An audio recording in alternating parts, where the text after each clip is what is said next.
In this video, I want to talk about everyday wellness, and in particular, I want to talk about the role of categorization and how important categorization is to everyday life, and how we can sometimes do it without even thinking too much about it. And essentially, what categorization does is it improves the efficiency and our productivity, as well as our capacity to learn through making these, which are often automatic categories, but when we make them explicit, we can help to organize the world in a more effective and innovative way that allows for greater opportunity to increase our productivity, our learning, but also our creativity and innovative behavior. And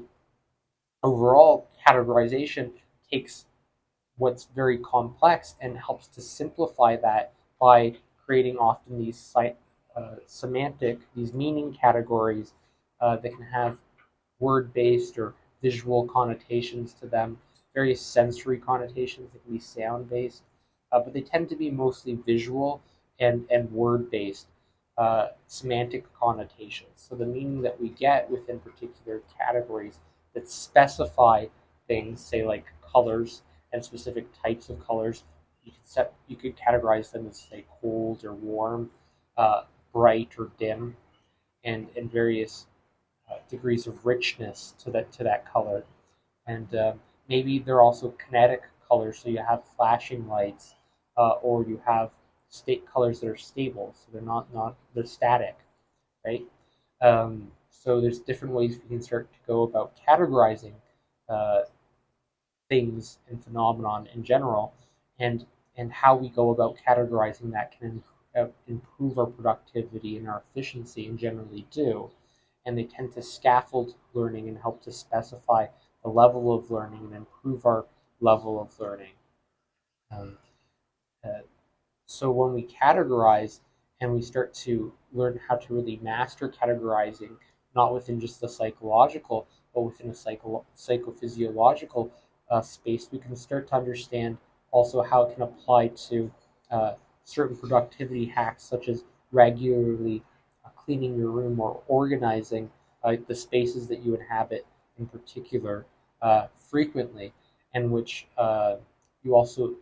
enjoy to do work in, or in which you're most productive in. Having some degree of categorization can allow us to get more out of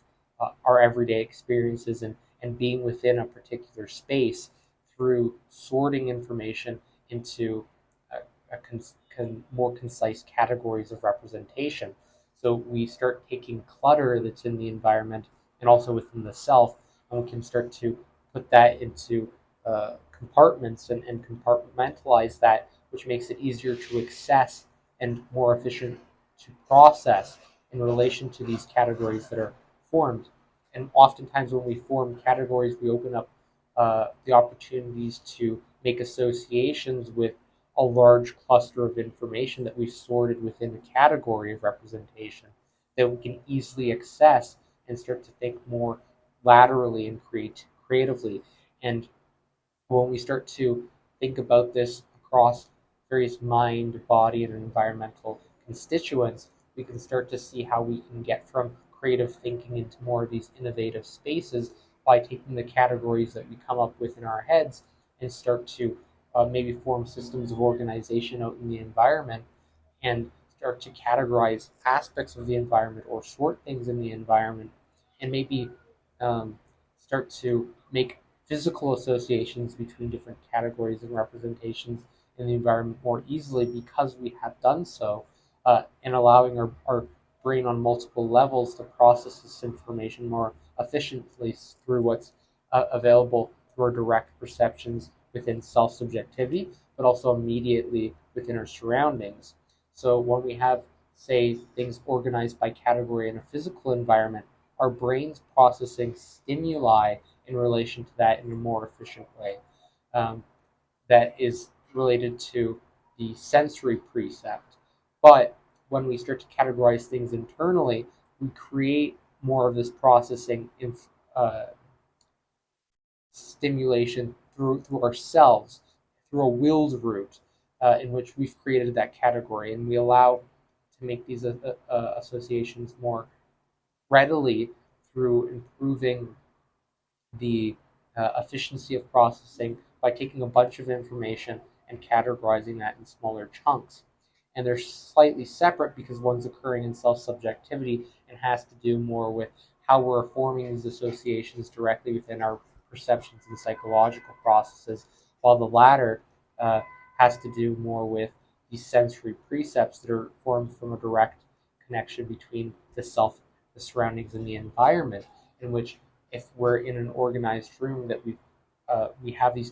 categories in which we've labeled different areas and sections of that room or space in a certain way. We